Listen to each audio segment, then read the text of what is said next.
Jay, I was watching a clip on social media of an episode of The Pivot, you know, the podcast with Ryan Clark, Channing, and I can't think of the other gentleman's name. Yeah.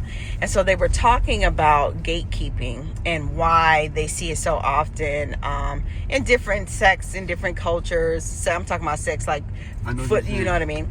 And so, but Ryan said the reason that we see it so much in the Black community is because when we were growing up in our households, we were taught, don't tell anybody what's going on. Don't let your right hand know what your left hand is doing. You know, and don't, you know, just what happens in the house stays in the house sort of a situation. And so that got me wondering, like, do you think that ties into gatekeeping, especially in the Black community? I know that seems simple, but, or is it something else? No, I think that there's two different things. I think that Black people don't share information. I think that goes back to what they said about in the home, more so than trying to gatekeep. I think it's just literally like we're afraid because we don't come from anything, especially in this country, right? So the Black people in this country don't come from anything, you know. And once you get it, you want to keep it for yourself. You don't want to give it to nobody else, especially if you think they can take it from you.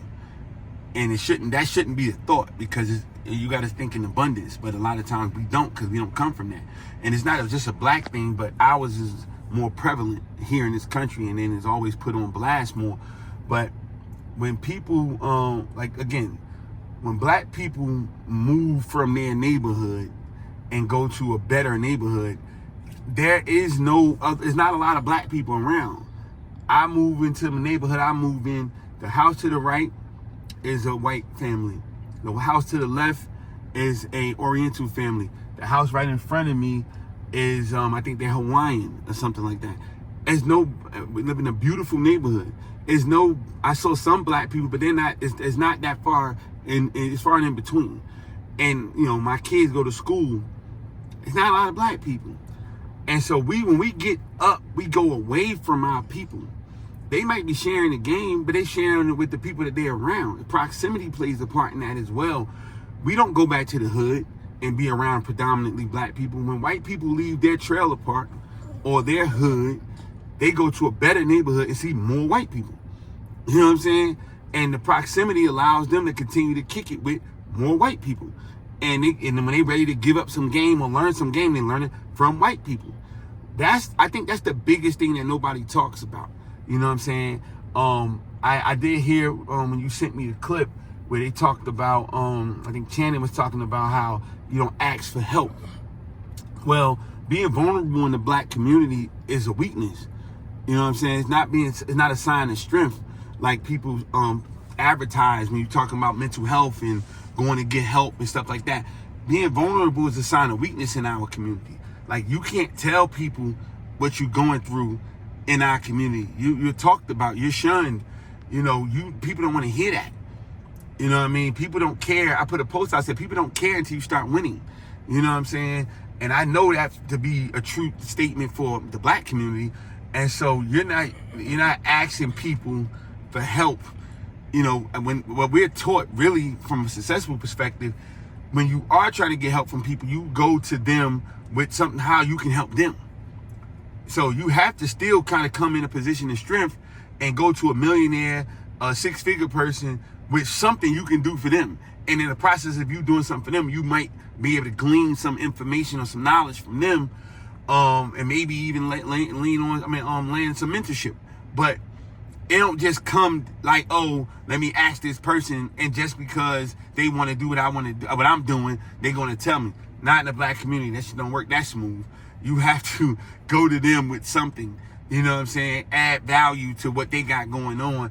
And then when you do that, from that point, it might make you a candidate for somebody to help out and be a mentee for somebody that's winning.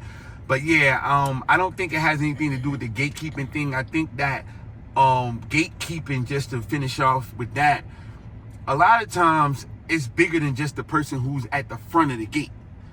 You know what I'm saying?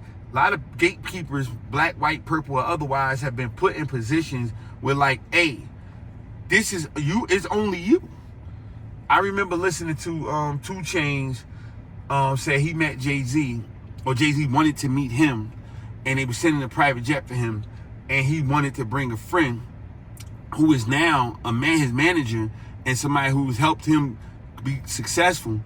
But they was like, nah, we good. No, you can't bring him. You see what I'm saying?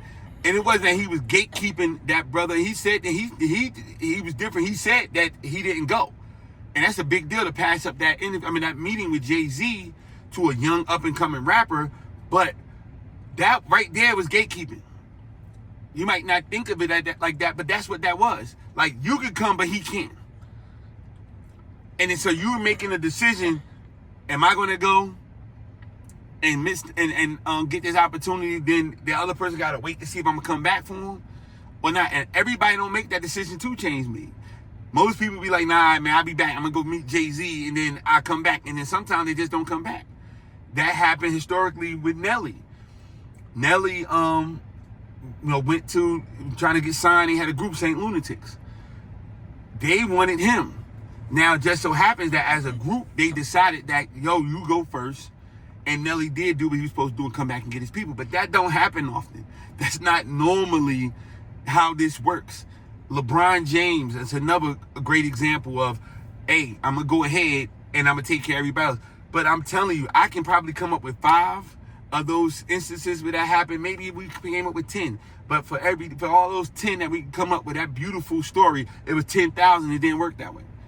It went the other way. And that automatically kept them away from their people. And it kept the opportunities away from their people. That's how it is. And I don't call that gatekeeping because, it might have been gatekeeping, but they didn't do that on their own. It was like literally held hostage. Either you're going to give me the opportunity by myself, or if I try to bring somebody else, I'm not going to have the opportunity. And they had to choose to take on an opportunity on their own. That's what I see a lot of times. Some people are straight up gatekeeping, but I think the majority are like that. Majority of those opportunities and those instances happen like that. Then people just straight up saying, I don't want other black people over here.